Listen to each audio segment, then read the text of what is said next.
बंगाल चुनाव में पीएम मोदी ने वर्तमान में जनसभा की। पीएम ने कहा कि दीदी के करीबी अब कहने लगे हैं कि बीजेपी को वोट देने वालों को उठाकर बाहर फेंक देंगे। पीएम मोदी ने दीदी ममता से कहा कि आपको गुस्सा करना है तो मैं हूं ना, आपको मोदी को भला बुरा कहिए, सुरक्षा बलों पर गुस्सा करना अच्छी बात नहीं।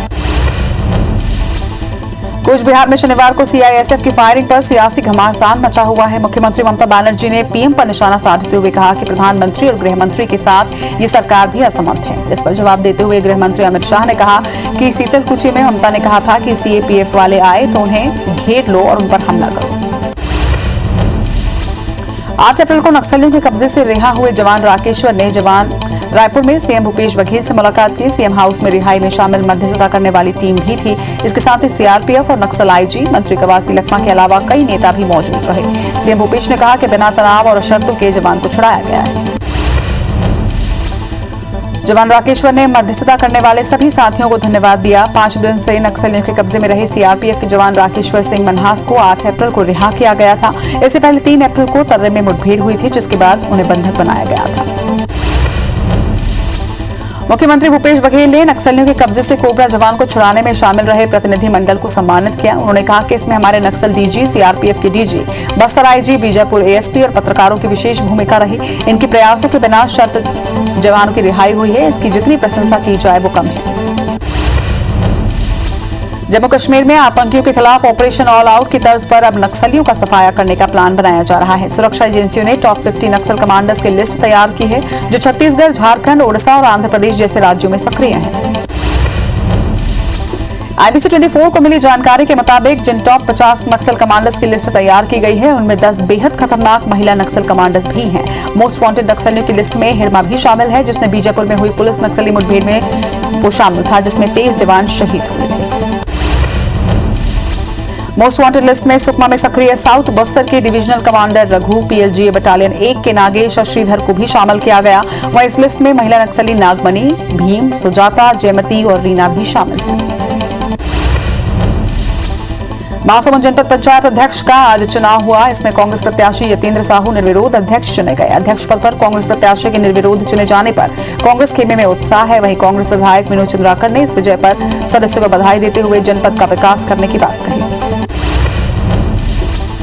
असम विधानसभा चुनाव में कांग्रेस के बड़े नेताओं ने 100 से ज्यादा सीटों के साथ गठबंधन सरकार बनाने का दावा किया है। कांग्रेस ने 6 क्षेत्रीय दलों के साथ गठबंधन कर चुनाव लड़ा है। इसी में एक गठबंधन बोडोलैंड पीपल्स फ्रंट पार्टी के साथ है, जिनके 12 प्रत्याशी चुनावी मैदान में थे। बताया जा रहा है कि इनमें से 10 प्रत्याशी रायपुर पहुंच चुके हैं। इन प्रत्याशियों के रायपुर पहुंचने पर कांग्रेस के कई वरिष्ठ नेताओं ने वीआईपी रोड स्थित एक होटल में इनसे मुलाकात की। बताया जा रहा है कि ये प्रत्याशी कुछ दिनों तक यहीं रहेंगे। इन प्रत्याशियों के रायपुर पहुंचने पर कांग्रेस नेता जवाब नहीं दे रहे हैं, तो बीजेपी मामले में निशाना साध रही है। कांग्रेस को आशंका है कि असम चुनाव रिजल्ट से पहले बीजेपी कांग्रेस गठबंधन के प्रत्याशियों को तोड़कर अपने साथ ला सकती है और इसलिए कांग्रेस अपने गठबंधन पार्टियों के प्रत्याशियों को कांग्रेस शासित राज्यों में भेज रही है। पहली खबर थी कि AIDUF के प्रत्याशी जयपुर भेज दिए गए हैं। रायपुर जिले में गर्मी की शुरुआती दौर में भूजल स्तर गिरने लगा है। वहीं पिछले 1 महीने में जिले के 4 ब्लॉकों में भूजल स्तर 40 मीटर तक नीचे गिर चुका है। जिन 4 ब्लॉकों में भूजल स्तर में गिरावट दर्ज की गई, उनमें रायगढ़ के साथ साथ पुसौर, बर्मीकेला और सारंगढ़ ब्लॉक शामिल हैं। दिल्ली के मुख्यमंत्री अरविंद केजरीवाल ने कोविड के बढ़ते मामलों को लेकर एक समीक्षा बैठक ली। उन्होंने अस्पतालों में बेड की संख्या बढ़ाने के निर्देश दिए। साथ ही मीटिंग में कई सरकारी और निजी अस्पतालों को एक बार फिर से कोविड अस्पताल बनाने का निर्णय लिया गया है। हरिद्वार महाकुंभ के पहले शाही स्नान में हर की पौड़ी में गंगा स्नान के लिए श्रद्धालुओं की भारी भीड़ उमड़ी। शाही स्नान में कोरोना नियमों की धज्जियां भी उड़ाई गई। हालांकि कोरोना काल में गाइडलाइन का पालन अनिवार्य किया गया था। कुंभ मेला आईजी संजय गुंजान ने भारी भीड़ की वजह से कोरोना प्रोटोकॉल के पालन को व्यवहारिक रूप से असंभव बताया। एक्टर सोनू सूद ने देश में बढ़ रहे कोरोना संक्रमण पर अपील की है। उन्होंने कहा कि देश का सिस्टम या स्टूडेंट्स इस समय एग्जाम्स के लिए तैयार नहीं है। सोनू सूद को पंजाब में वैक्सीनेशन ड्राइव का एम्बेसडर बनाया गया है। सोनू सूद ने अमृतसर में कोविड-19 वैक्सीन लगवाई। उन्होंने Sanjeevani a shot of life vaccine drive की भी शुरुआत की। देश भर में बढ़ते कोरोना संक्रमण का शेयर बाजार में असर नजर आया। सेंसेक्स में करीब 1200 अंकों की बड़ी गिरावट दर्ज की गई। निफ्टी भी करीब 350 अंक नीचे खुला। देश में कोरोना संक्रमितों का आंकड़ा लगातार बढ़ता जा रहा है। ब्राजील को पछाड़कर भारत दूसरे पायदान पर पहुंच चुका है। कोरोना रोकथाम मुद्दे पर मुख्यमंत्री भूपेश बघेल ने कांग्रेस विधायकों, महापौर, जिलाध्यक्षों और प्रदेश पदाधिकारियों के साथ चर्चा की। विधायकों ने कोरोना के आंकड़ों पर चिंता जताते हुए जल्द ही बेड, ऑक्सीजन, वेंटिलेटर और जरूरी दवाइयां उपलब्ध कराने की बात कही। तो वहीं बैठक में शामिल मंत्रियों ने भी अपने क्षेत्र की स्थिति को बताया। बैठक में प्रदेश कांग्रेस अध्यक्ष मोहन मरकाम ने कहा कि सरकारी और निजी अस्पतालों में जगह न होने की स्थिति में सभी जिलों के कांग्रेस कार्यालय का उपयोग क्वारंटाइन के रूप में किया जा सकता है। सीएम भूपेश ने कहा कि सरकार का पूरा प्रयास टीका, कोरोना जांच और बेहतर इलाज पर है। गांव में बाहर से आने वाले प्रवासी लोगों को क्वारंटाइन सेंटर में रखा जाए। सीएम भूपेश ने कहा कि लॉकडाउन में जरूरतमंदों की भोजन व्यवस्था में कांग्रेस की मदद करें। विधायकों से कहा कि वो अपने विधायक निधि से कोरोना संक्रमण पर खर्च करें। सीएम की अपील पर कांग्रेस के सभी विधायक, महापौर और पार्षद मुख्यमंत्री सहायता कोष में 1 माह का वेतन देंगे। लॉकडाउन लंबे समय तक के लिए लगाना संभव नहीं है। ये केवल स्थिति को नियंत्रित करने के लिए लगाया गया है। उम्मीद है कि 1 आध हफ्ते में इसका असर नजर आएगा। यदि ऐसा नहीं हुआ तो ये नया अनुभव होगा। ये बातें छत्तीसगढ़ के स्वास्थ्य मंत्री टीएस सिंहदेव ने कही। उन्होंने कहा कि लोगों को अपनी दिनचर्या में आदत डालनी होगी ताकि लॉकडाउन की स्थिति न बने। भोपाल सहित प्रदेश भर में बढ़ रहे कोरोना संक्रमण को देखते हुए स्वास्थ्य व्यवस्थाओं में इजाफा किया जा रहा है। भोपाल स्थित राजकीय होम्योपैथी चिकित्सालय में 100 बेड का कोविड सेंटर बनाया गया है। राजधानी भोपाल में 60 घंटे का लॉकडाउन लगाया है। इस दौरान शहर में 50 घंटे में 350 लोगों ने कलेक्टर गाइडलाइन का उल्लंघन किया। ऐसे 150 लोगों के खिलाफ धारा 188 के तहत कार्रवाई भी की गई। ये लोग बिना मास्क या फिर बेवजह सड़कों पर घूमते नजर आए। सबसे ज्यादा कार्रवाई कुलार थाना इलाके में हुई। ग्वालियर में 24 घंटे में 515 नए संक्रमितों से कुल आंकड़ा 21,000 के पार पहुंच चुका है। वहीं प्रशासन ने शहर के 3 वार्ड के 15 से अधिक इलाकों को कंटेनमेंट जोन घोषित किया। यहां 19 अप्रैल तक लॉकडाउन घोषित कर दिया है। ग्वालियर में बीते 4 दिनों में कोरोना ने 4 गुना स्पीड पकड़ी है। भोपाल के बीजेपी मुख्यालय में कोरोना मरीज मिलने के बाद मुख्यालय को कुछ दिनों के लिए बंद कर दिया गया है। वहीं बीजेपी ने अपने मुख्यालय के मेन गेट पर ताला लगा दिया। अनिश्चितकाल के लिए कार्यालय बंद कर दिया गया है। हालांकि यहां से नियमित कार्य होते रहेंगे। कोरोना को लेकर चिकित्सा शिक्षा मंत्री विश्वास सारंग ने आईसीसी का दौरा किया। घरों में ऑनलाइन इलाज करा रहे लोगों से बातचीत की। वहीं अधिकारियों को निजी और सरकारी कोविड सेंटर्स मिलाकर 1200 बिस्तर की अतिरिक्त व्यवस्था करने के निर्देश भी दिए। मंत्री ने कहा कि टोल फ्री नंबर 1075 पर भी भोपाल के अस्पतालों में बेड की उपलब्धता और रेट की जानकारी मुहैया कराई जाएगी। जबलपुर में 60 घंटों के लॉकडाउन के बाद 22 अप्रैल तक नया लॉकडाउन शुरू हो गया है। इसमें दोपहर 2 बजे तक राशन खरीदने की छूट दी गई है। वहीं 60 घंटे बाद खुले बाजारों में लोगों की भारी भीड़ उमड़ पड़ी। इस भीड़ में सोशल डिस्टेंसिंग नदारद रही, जिससे संक्रमण का खतरा मंडराता नजर आया। इंदौर में कोरोना संक्रमण से बिगड़े हालात के मद्देनजर कलेक्टर ने कर्फ्यू लगा दिया। आज से 5 दिनों के लिए लागू कर्फ्यू में किराना दुकानें, दूध आपूर्ति, सब्जी वालों को सुबह 6 बजे से 10 बजे तक के लिए छूट दी गई। लेकिन छूट का फायदा उठाने लोगों की भीड़ बाजार में उमड़ पड़ी। इस दौरान लोग सोशल डिस्टेंसिंग का उल्लंघन करते भी नजर आए। मुरैना में वैक्सीन लगाने को लेकर बड़ी लापरवाही सामने आई है। दरअसल यहां पटवारी राम अवतार पाठक को कोरोना वैक्सीन के दोनों डोज लगा दिए गए और इतना ही नहीं, दोनों डोज अलग अलग कंपनी के लगाए गए हैं। पीड़ित पाठक ने वरिष्ठ अधिकारियों से मामले की शिकायत की है। उन्होंने बताया कि अलग अलग डोज लगने से घबराहट हो रही है। बालाघाट के बाजारों में कोरोना गाइडलाइन की जमकर धज्जियां उड़ी। लॉकडाउन की सही जानकारी नहीं होने की वजह से आज सुबह बड़ी संख्या में लोग बाजार पहुंचे। हालांकि प्रशासन की टीम ने लोगों को समझाइश दी और बाजार से हटाया। बता दें कि जिले में 22 अप्रैल तक के लिए लॉकडाउन बढ़ा दिया गया है। मध्य प्रदेश में करीब 2000 ऑक्सीजन कंसंट्रेटेड मशीनें खरीदने का फैसला सरकार ने किया। इसमें मशीन हवा से सीधे ऑक्सीजन खींचकर मरीज को देती है। प्रदेश के विभिन्न जिला अस्पतालों को ऑक्सीजन मशीनें दी जाएंगी। छत्तीसगढ़ की राजधानी रायपुर और दुर्ग जिले में कोरोना से मौत का आंकड़ा लगातार बढ़ रहा है। रायपुर के अंबेडकर अस्पताल के मर्चरी में डेड बॉडी रखने की जगह नहीं बची। यहां कोरोना से मृत लोगों के शव अब खुले में पड़े मिले। IBC 24 ने लोगों से सतर्कता बरतने की अपील की है। राजधानी रायपुर के इंडोर स्टेडियम को कोविड केयर सेंटर में बदल दिया गया है। पूरे सेंटर में कुल 300 बेड की व्यवस्था की गई, जिनमें 140 गंभीर और 160 बेड सामान्य मरीजों के लिए बनाए गए हैं। 24 घंटे कैमरे की निगरानी में मरीजों का इलाज होगा। वहीं मरीजों के परिजनों से रूबरू कराने के लिए वीडियो कॉल की सुविधा भी रखी गई है। कोविड के मामले में जहां राज्य सरकार टेस्टिंग क्षमता बढ़ाने पर जोर दे रही है, तो वहीं टेस्टिंग सेंटर से लोगों को बिना टेस्ट किए ही वापस भेजा जा रहा है। ताजा मामला सूरजपुर का है, जहां जांच के लिए पहुंचे लोगों को किट खत्म होने और टारगेट 50 पूरा होने की बात कहकर बिना सैंपल लिए ही वापस भेज दिया गया। वहीं यहां पर सोशल डिस्टेंसिंग का भी पालन नहीं किया जा रहा था। महाराष्ट्र सरकार ने कोरोना को लेकर कड़ी पाबंदियां लगाई हैं। इसके बाद छत्तीसगढ़ और ओडिशा के मजदूर बड़ी संख्या में पलायन कर रहे हैं। वहीं मुंबई में लॉकडाउन होने की सूचना पर मजदूर अब अपने घरों को वापस आ रहे हैं। मुंबई से छत्तीसगढ़ की तरफ आ रहे मजदूरों की तादाद ट्रेनों में लगातार बढ़ती जा रही है। बिलासपुर के मसूरी के नगर पंचायत मल्हार क्षेत्र में कोरोना को लेकर लापरवाही का वीडियो सामने आया है। कोविड टेस्ट कराने गए मरीज का जांच करने से मना कर दिया गया, वहीं पैसे के बिना जांच नहीं करने की बात कही जा रही है। मामले में सीएमएचओ ने सीएमओ की टीम गठित कर जांच करने के निर्देश दिए। वहीं IBC 24 इस वीडियो की सत्यता की पुष्टि नहीं करता। रायगढ़ के मंदिरों में ज्योति कलश तो प्रज्वलित होगा, लेकिन भक्तों को दर्शन की अनुमति नहीं रहेगी। श्रद्धालु दैनिक पूजा और आरती में ऑनलाइन ही शामिल हो पाएंगे। चंद्रपुर स्थित शक्तिपीठ चंद्रहासिनी मंदिर के पट भक्तों के दर्शन के लिए बंद रहेंगे। यहां देवी दर्शन की ऑनलाइन व्यवस्था की जाएगी। बढ़ते कोरोना का असर इस बार नवरात्र पर भी देखने को मिलेगा। दंतेवाड़ा में इस बार मंदिरों के पट आम श्रद्धालुओं के लिए बंद रहेंगे। वहीं किसी भी व्यक्ति को दंतेश्वरी मंदिर में प्रवेश की इजाजत नहीं होगी। 13 अप्रैल से शुरू होने वाले नवरात्र में 9 दिनों तक केवल पुजारी ही मंदिर में प्रवेश कर सकेंगे। कबीरधाम जिले में इस साल भी नवरात्रि पर मंदिरों में भीड़ नहीं रहेगी, क्योंकि बढ़ते कोरोना संक्रमण के बाद कलेक्टर रमेश शर्मा ने 10 बिंदुओं पर आदेश जारी कर नवरात्रि के दौरान श्रद्धालुओं के मंदिर प्रवेश पर प्रतिबंध लगा दिया है। आदेश के तहत मंदिर में केवल पुजारी ही प्रवेश कर सकेंगे। कवर्धा जिले में आंशिक लॉकडाउन में सब्जी दुकानें दोपहर 12 बजे तक और बाजार शाम 4 बजे तक खोलने का आदेश है, लेकिन नवीन मंडी में रोज सुबह 5 बजे से ही सब्जी उत्पादक, किसान और व्यापारियों की भीड़ लग रही है। यहाँ ना तो लोग मास्क पहनते हैं और ना ही सोशल डिस्टेंसिंग का पालन करते नजर आते हैं। ऐसे में संक्रमण की रफ्तार को कम करना प्रशासन के लिए एक बड़ी चुनौती बन रहा है।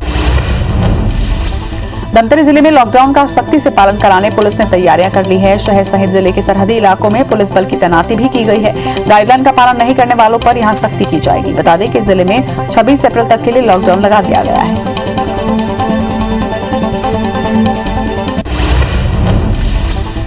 गरियाबंद जिले में लॉकडाउन का आदेश जारी होते ही दूसरे राज्य से आए मजदूर अब अपने घरों को वापस लौटने लगे हैं। सवारी बसें बंद होने से मजदूरों ने पैदल ही सफर शुरू कर दिया है। वहीं आज राजमपुल के गोबरे नामापारा शोर पर 17 मजदूरों का एक दल पैदल ही रायपुर की तरफ निकल पड़ा। बलरामपुर जिले के ग्रामीणों में टीकाकरण को लेकर जागरूकता की कमी देखी जा रही है। इससे जुड़ा एक वीडियो सोशल मीडिया पर वायरल हो रहा है, जहां प्रशासन की टीम की कड़ी मशक्कत के बाद भी बुजुर्ग ने टीका लगवाने से मना कर दिया। बुजुर्ग का कहना है कि टीका लगवाने से उसकी मौत हो जाएगी। आगरमालवा में स्वास्थ्य विभाग ने लोगों में कोरोना का भय पैदा करने के लिए एक सांकेतिक शव यात्रा निकाली, जिसमें अर्थी पर लिखा था, ये आप हो सकते हैं। वहीं यमराज के भेष में स्वास्थ्य विभाग का कर्मचारी कोरोना से बचाव के लिए गाइडलाइन का पालन करने और वैक्सीन लगवाने का संदेश दे रहा था।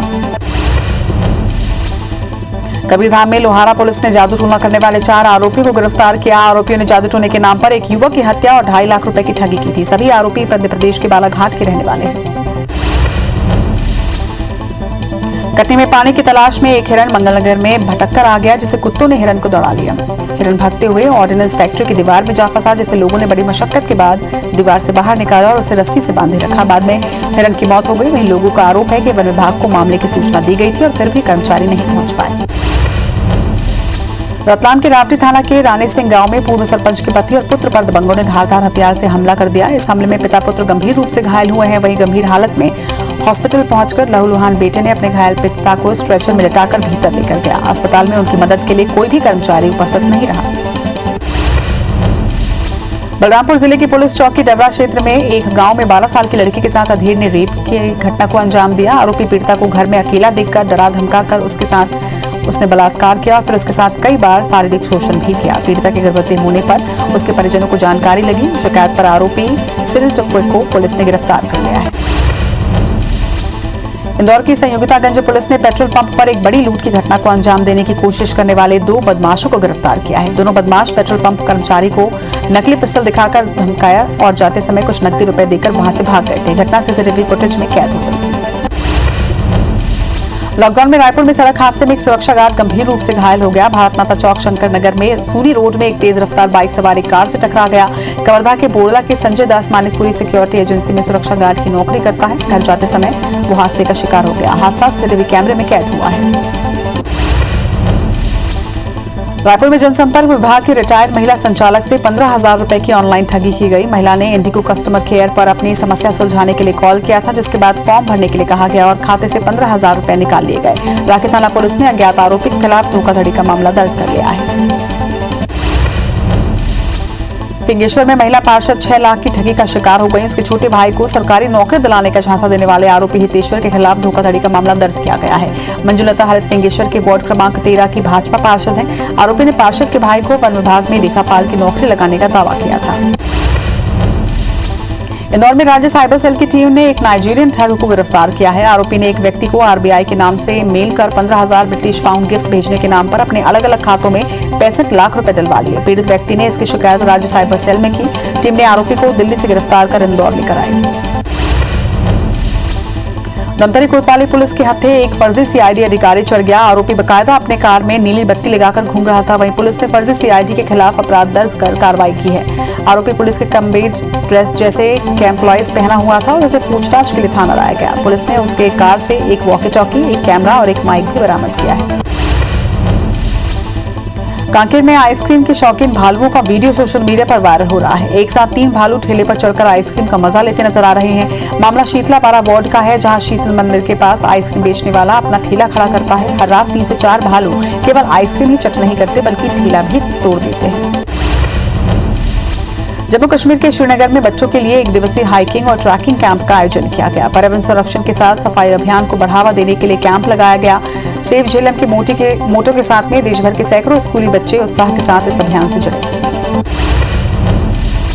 नक्सलियों का आतंक यहां थमने का नाम नहीं ले रहा है। बुरकापाल इलाके में नक्सलियों ने जवानों को ब्लास्ट में उड़ाने की साजिश रची थी, पर सीआरपीएफ की 150वीं बटालियन के जवानों की सूझबूझ से नक्सलियों की बड़ी साजिश को नाकाम करते हुए 10 किलो वजन के आईडी को मौके पर ही नष्ट कर दिया गया।